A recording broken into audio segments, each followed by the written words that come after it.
Welcome to a special episode of Hey Chaplain. My name is Jared Altick, and I'm a chaplain with the police department. It is hard to describe this episode. This is my Mother's Day episode, my annual effort to honor moms in law enforcement. But it is also an episode about concerns of police survivors, which means that this story is directly connected to a line of duty death. My guest today is Cheryl Railsback. She's the surviving mother of Deputy Shane Detwiler from the Chambers County Sheriff's Office in Texas. I could feel that I was fairly emotional during the pre-interview, where we just talked about the background and her son's childhood and that kind of thing. But after we hit record and began to talk about the meat of the story, well, this might be the first time we've had to interrupt an interview because I was too emotional. Now, it is not my goal to jerk you around emotionally. So, I have made some efforts to streamline the story and not be too heavy-handed. This is the story of a mom who lost her son. So anybody listening to this does need to prepare themselves, but I promise it will not be impossible to get through. And in fact, if you're suffering from grief yourself, Cheryl is somebody that you need to meet. Here's Cheryl Railsback. Hello, Cheryl. How are you today? I'm great. How are you today? I'm doing pretty well. I'm Good. glad to talk to you today. So I was going through the story of your son, Shane, about how he graduated from high school early, got married young, went into the Army for 4 years, went to college, graduated college early, and then he became a Texas game warden. Can you tell me a little bit about him and about his career? Yeah, I would love to. So he became a game warden there in Chambers County. I believe there might have been another officer or two out there.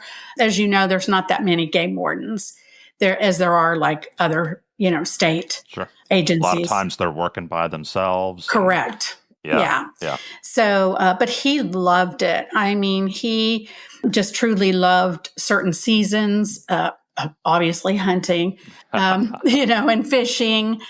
He loved oyster season. That was his favorite time, I guess, going out there and checking those oyster boats, stuff like that. He enjoyed it so much.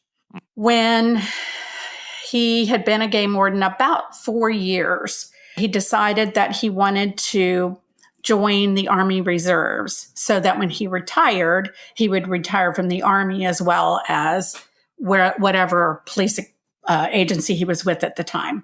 Right. So he did that, and just happened to be 2004 when they said, we're going to send you to Iraq.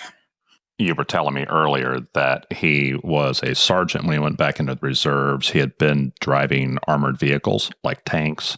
Where did they send him next? They sent him to Fort Huachuca in Arizona to become a counterintelligence agent. When they actually sent him to Iraq, it was the beginning of 2005. So you're sending him off again, and this time to war. And he's been married for several years, but now he's got a brand new baby too, a little baby boy. I think you said that he deployed from Fort Hood. So tell me about sending him off. I'm going to get emotional for a second. And I get emotional because how sad and heartbroken he was to leave his baby and his wife. It was so tough. And I remember standing there holding Audie. And Shane was just crying. He wasn't afraid to show emotion, which I loved about him. It was just such a really, really difficult time. You said your grandson's name? Audie. Like Audie Murphy? You got it. That's why they named him that. He left, and then we drove back to Baytown, which is where their house was at that time. It was really a tough time for me. I struggled with Shane being gone. I couldn't, and being in Iraq, right? Yeah. So I remember I couldn't watch the news. People would tell me about stuff. I'm like, nope, I don't hear you. And I just stayed that way. He got to come home after like 6 months. He got to come home for like 2 weeks. And we had a party for him in our house, a barbecue, and we had a big yard, and we were like on 1.5 acres or something. And so we had a little barbecue thing and invited a lot of people, and just really got to enjoy him for 2 weeks. And he got to enjoy his family. And he didn't know, honestly, if they were going to let him come home or not, or if they were going to extend him. Yeah, that was back during the stop loss time. And correct. That, yeah. And so I remember saying, who do I need to call? What do I need to do? As a parent. Was his intention to come back to the game wardens? Absolutely. And they kept his job for him. Yes, they did. So that's what he did. He came back and he finished out a couple of years with the game wardens. And meanwhile, they had like 2 more children. And, it was tough. The next few years were kind of tough. But I remember that he came to me one day and he said, Mom, I'm going to go to work at Chambers County Sheriff's Office. And I was like taken aback. I said, why? I know you love your job. And he was like, I know, but I need to be more structured on my days off and holidays and that kind of thing. So he said, I plan on, doing this and it'll be okay. He goes, it'll be okay. They've got big plans for me. I think they wanted him to start like their Marine unit because they didn't have one. And that would be perfect for him. So we talked it through, and I finally said, okay, I'm like, whatever you want to do. Clearly, I let you go to the Army, and Iraq. So did he get to do some of the stuff they were promising him? He pictured himself probably out on a boat with the sheriff's office. He did. Did that ever happen? Well, no, because he was only there 2 months before he was shot. Okay. Yes. So just new on the job. Insurance was not in place. Oh my. Yeah. Which is another really important thing. I did do some, talking to different agencies and stuff about, hey, you need to fix that. There's no way an officer should be on the job and not covered by insurance. Yeah. The danger starts on day one. Correct. The insurance needs to do the same. Yep. Absolutely. And it doesn't. Take me to July of 2009. Gosh, my whole world fell apart. It was early morning, and there was a shots fired call. Shane and 2 other deputies and a state trooper answered the call. Shane was the first on the scene, walked the perimeter. They weren't firing at the water. They had been shooting at the water company over their water bill, and they were out there to disconnect. So, which I guess they had done several times before, but this day, she was shooting at the water company for trying to shut her water off. Okay, so a female suspect shooting at the water company. Correct, but there was a male also. After Shane had walked the perimeter, he waited for the other officers to get there. He suited up. When I say that, I mean he put on his tactical vest. He grabbed his long gun. And once they all got there, they went to the door. She had put a note on the door that said, "Go away. It's not a real gun anyway." And so, of course, they're not going to do that. So they started pounding on the door. They could hear like a bunch of rustling and stuff like going on, like people running around or doing something. So finally she came to the door. They got her and they got her out, and they got her into the one of the vehicles. And as they're putting her in, they're asking, is there anybody else in the trailer? And she said no. And but then she started screaming, they're coming in, they're coming in. And so they got her in the back seat. They went in, and 2 deputies went to the right, and Shane was leading the state trooper down the hallway to the bedrooms. And I guess the door must have been just cracked just a little bit. And then Shane got back there. He was first, and everybody wanted to follow him because he was tactical, right, from the military. And so When he got back there, he kicked open the back bedroom door. He was shot immediately, 3 times, and mostly like the face. And then one hit like either his vest or his radio or something and ricocheted up. He died instantly. It sounded apparently like a war zone in there, I was told. And the state trooper was firing at the guy that was firing and shot Shane.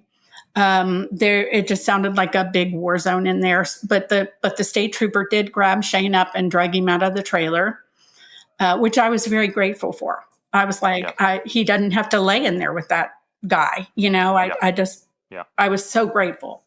And so they got out of there. Everybody got out of the trailer and everything, but they didn't know what was going on in there. They didn't know what the guy was doing. So at some point, they sent the robot in to check, and they realized that the guy was dead.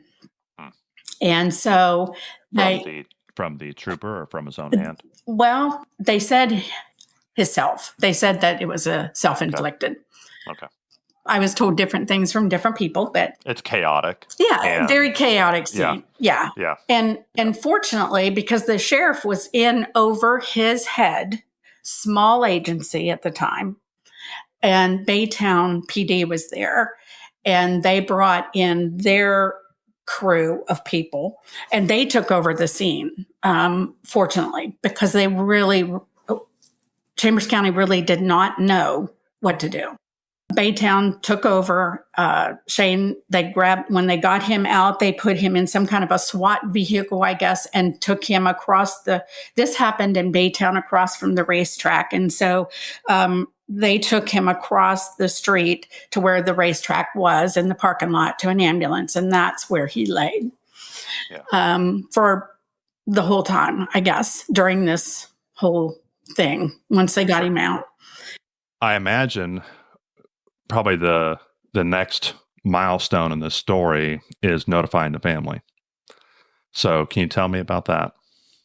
Yeah. So as I said, the sheriff was not, he didn't know what to do. He didn't know how to handle a situation. How big a sheriff's office was it? At the time, I think they were really small. I think there was only like 30, 40 officers or something. Okay.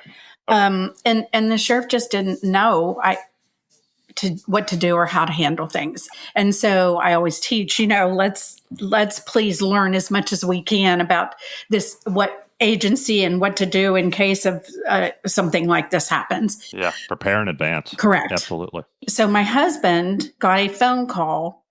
This was like at 9:20 in the morning on a Monday. My husband got a phone call about 11:30 because he had gone to lunch with some friends, and he had worked downtown. So he got this phone call from my daughter-in-law's father, and Mike answered it and said, hey, Jim, what's going on? And Jim said, you need to get Cheryl. Shane was shot and killed, and you need to get her and bring her, I guess, to Shane's house or whatever. And so my husband called me. I was with a friend of mine. I had done some work. I was a private investigator, and I was a process server and stuff like that. So I had served some papers on Friday, and I needed to run it down to the courthouse. And so my girlfriend worked with me, and so we drove down together. Originally, she wasn't supposed to. This is what's interesting. Originally, she couldn't come with me. She couldn't do it. She was going to do her tax person or something. And I said, okay, no worries. Like, I had just started out. I was driving up 1960, remember it well, in Humble. And she called me and she said, I can go with you. Where do you want to meet? And I said, okay, we met. And so we did the paperwork that we needed to do. And then we came back to our area of town, which was about an hour from downtown on the north side of Houston. And so we decided we were going to have a girls' day. So my husband called me about 11:30 and said, "Hey, I'm going to come and take you to lunch." And I said, "No, no." I said, "I'm having a girl day and I'm with Cindy and we're going to go shopping. We're going to go see a movie and we're going to have some lunch." And so I said, I'll just see you later. Yeah. Thanks, but no thanks. Yeah. Hung up. And then I'm thinking, okay, now I feel really bad because he's never done that. And my birthday was coming up. So I'm thinking, my birthday's on the 18th. So I was thinking, okay, maybe he's got something planned. I'll play with it, Cindy, if you're okay. And she's like, "Oh yeah, that's great." So I called him back and said, "Okay, I will meet you. Where do you want to meet?" And he said, "Well, where are you?" And so anyway, we set up a spot to meet, which happened to be like a Chili's parking lot. And so I was there first and I waited for him. He got there and he said, he got out of his car and he came over and I hopped out of my car and I said, "Are we going to eat here or are we going somewhere else or what's happening?" And he said, "No." He goes, "You get in the passenger seat. I'm going to drive us and we're going to go somewhere else." And I said, "Okay." So then I'm in the passenger seat. He gets in the driver's seat, starts the car, and then just looks at me and says, "Cheryl, Shane's been shot and killed." I was like, I was totally, I went outside myself. You know what I mean? It's shocking. It was so horrible. I screamed the whole way. My husband had to drive us, and it was regularly about a 40-minute drive. And I think my husband was going 100 and something. I don't even know, because he had to listen to me the whole way. It just freaked me out, obviously. And when I got there, when we pulled in Shane's driveway, of course, police everywhere, because I'm still thinking this can't be true. And I told my husband, I said, "You need to take me to my son." And he said, "Cheryl, I can't right now. We're going to go to Shane's house." I said, No. Wherever Shane is, that's where I want to go. And he kept telling me, "No, let's do this first and then we'll get you there, blah, blah, blah." Okay. So we get to the house, law enforcement everywhere, like hundreds of game wardens. And they came over to our vehicle immediately and helped me out because I couldn't stand up and I couldn't walk. And so they got me in the house and I was sitting down on the couch because the sheriff was there with my daughter-in-law and my oldest grandson. Audie was 4 at the time. And Audie, God love him, he was just patting me on the back and he said, "It'll be okay, Grammy. It will be okay, Grammy."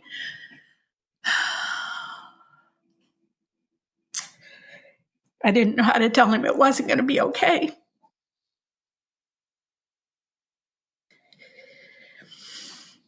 Worst day of my life.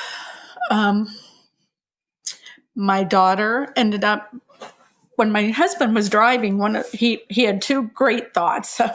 He called a lot of people to tell them about it.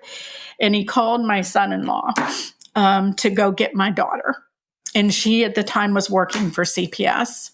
And so he went to her office and she knew, something was up. And so he told her there, same reaction. And so he brought her over to Shane's house also. And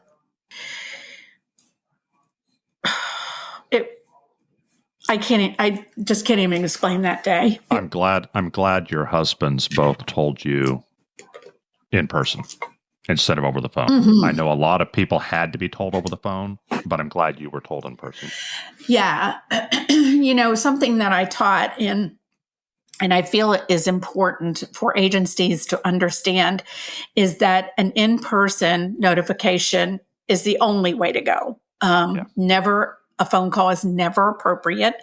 And if you have to call another agency, if they live somewhere else, you call another agency, and that agency is more than happy to go and assist. and drive. It's something that I do. Yes. I do as a chaplain. I'd make death notifications. That's a large part of what I do. Yeah. And boy, we're always racing against the clock because of social media. Correct. Now that everybody feels obligated to put other people's news out into public. Absolutely. And so we're racing against the clock to try to beat that news to them so that we can tell them in person. Correct. And they don't have to find out through Facebook right. or even a telephone call if we can avoid it. Which a lot of survivors find out that way, and it's horrific. I mean, and I was kind of lucky because I didn't see any news. I wasn't home. I had this thing to do. And so, this is all a God thing. I promise you, this is all a God thing. Just so much of the day that fell the way it did was just a God thing. Talk to me about how things developed over the next few days. The preparing for the funeral, and there's always a tug of war when it comes to the funeral between the family and the agency. Because the agency feels like they own it, but the family, of course, feels like they own it. How did that go? Because he was working for a brand new agency too. Well, I have to tell you, that. So the other thing my husband did was he called my doctor and got me a prescription because he knew it wasn't going to go well, and so I couldn't even think. I couldn't think about anything. But he and my daughter-in-law's dad arranged everything for the funeral, and they took care. The agency played along. They respected that. The agency helped, but like I said, they didn't know what to do. So we're right there by Harris County too, and Harris County stepped in and they actually did the funeral with the honor guard and all the stuff. So they did that, and it was like over 3,000 people, mostly law enforcement from all over the country. So it was huge. But day 2, I could hardly get out of bed, but I did, and knew I had to get to Shane's house, and because we had stuff to do and things to plan. And it's, of course, the thing with the law enforcement funeral is, and an officer being killed in the line of duty, it's on the news every day for that week.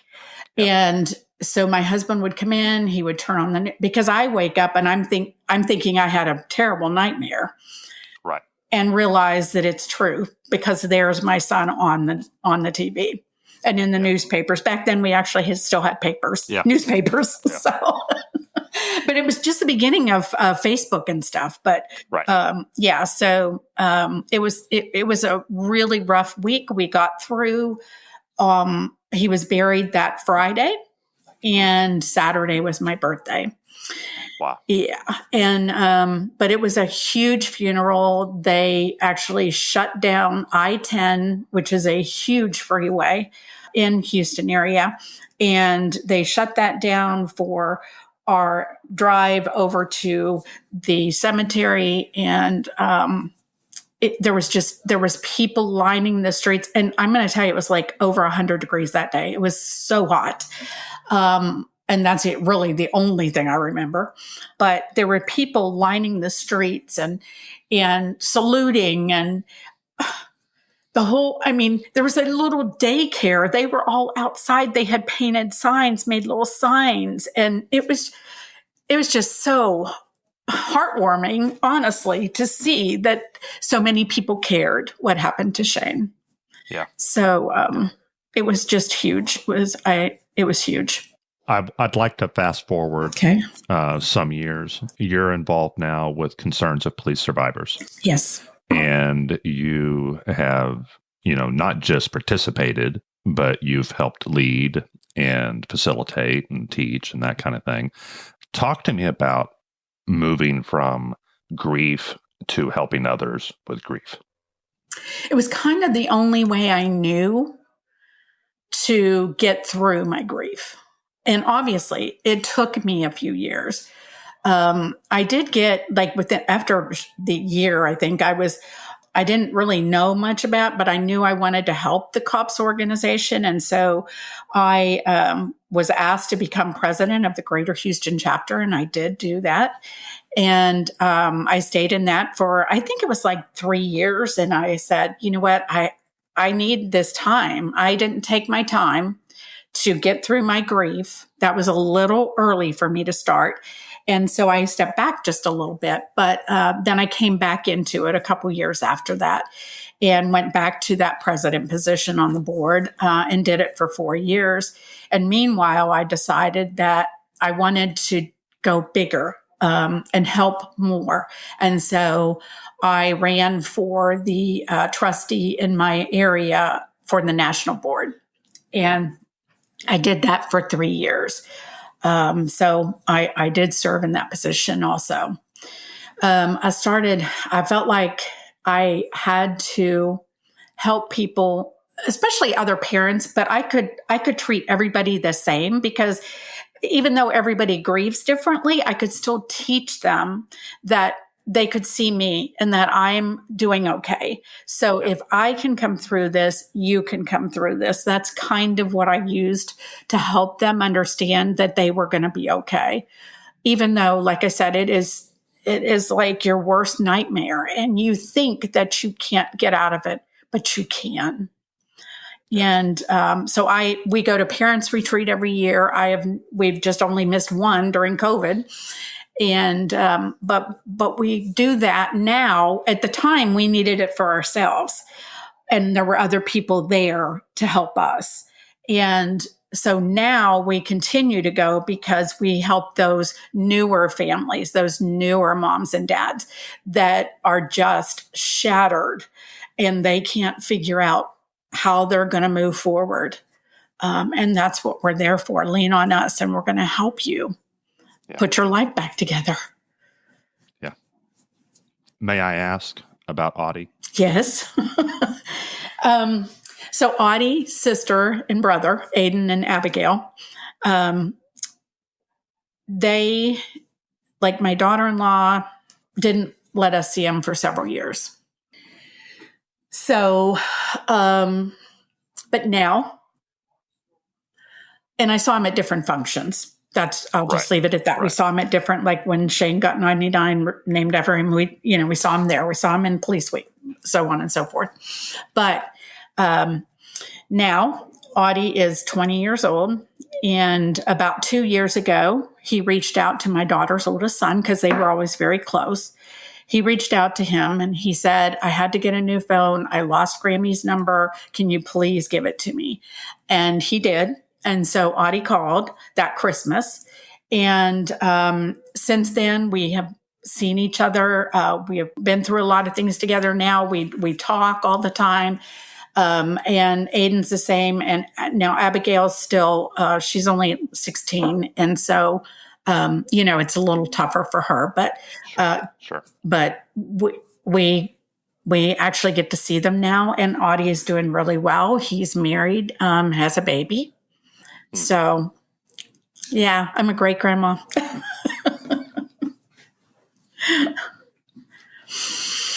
You had a period of being estranged from your grandchildren because of the loss. Mm-hmm. What could you do, or what are you doing now to keep your son's memory alive in his children? So I don't think they knew a lot about their dad. And I'm finding that out as we talk and meet, because we've been to their house. We've talked to them. And Audie particularly is the one that I took some pictures of their dad with me when I went. We did a gender reveal. He invited me. We went. And so I had taken pictures of him with his daddy. And I took pictures of Aiden with his daddy and Abigail with her daddy. And so, and then I just took some general pictures of Shane that I thought they might like to see. And so I gave them each those pictures. And the day of the thing, they kind of looked at them, but they didn't they didn't look really at them. And so the next morning, Audie wanted to go to breakfast with us. And when we were at breakfast, Audie said, I said, did you have a chance to look through at the pictures? And he said, yes. He said, Grammy, I had no idea I looked so much like my dad. And I was like, I know. I mean, I said, no, I know, honey. And I said, and he was like, in that one picture when he was standing sideways and his jawline, I mean, he was just, so he had studied those pictures. Yeah. And he said, I love having those. And I didn't get a chance to talk to the other two about it. I don't have that connection yet because of their age and the separation. Right. They weren't as old. So they don't really know me as much. Yeah. And fortunately, I have to depend on Audie to help me with those relationships. Yeah. Audie was just old enough to remember you and to remember Shane. Yes. And so, yeah. Yeah. He didn't know a lot. And he's asking about stories and stuff like that. Sure.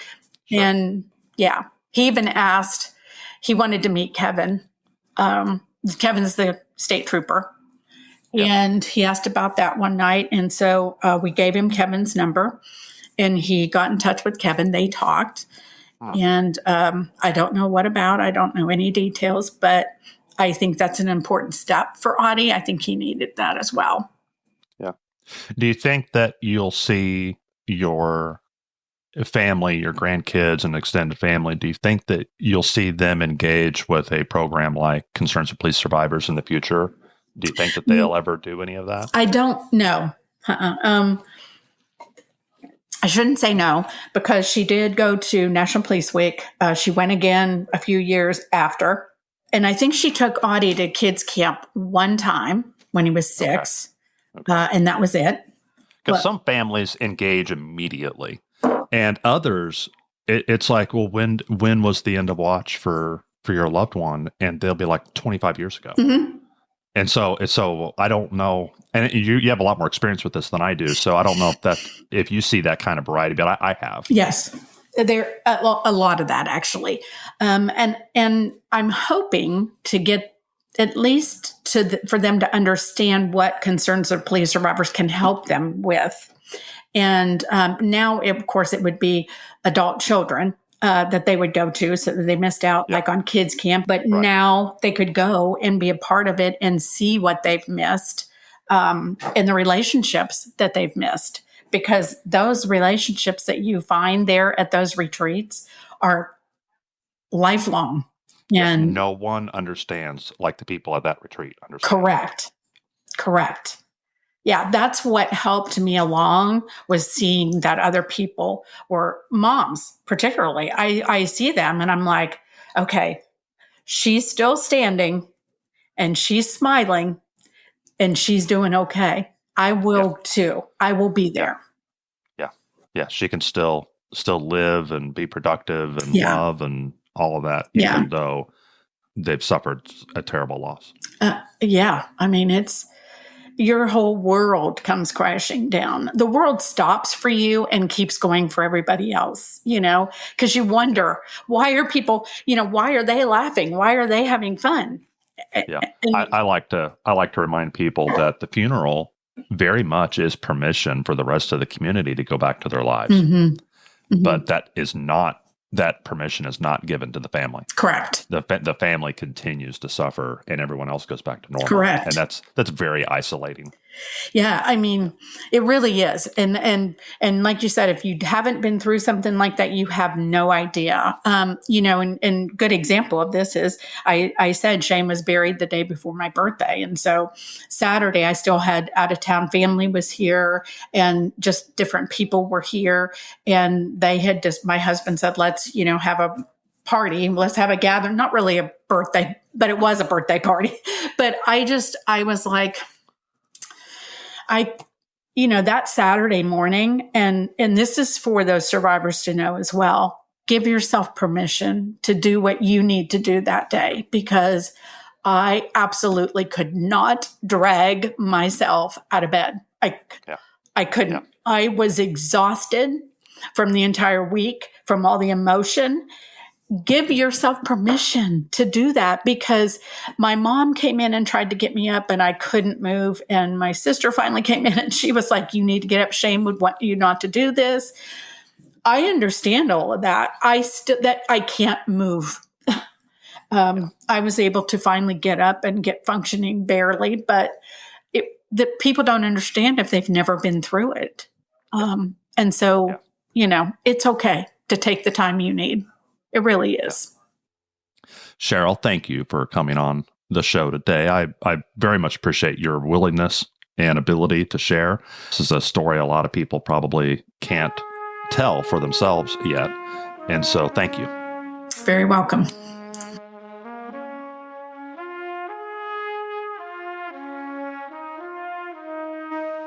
Every year around Mother's Day, I would like to honor moms in law enforcement, both the moms who are cops and moms of cops.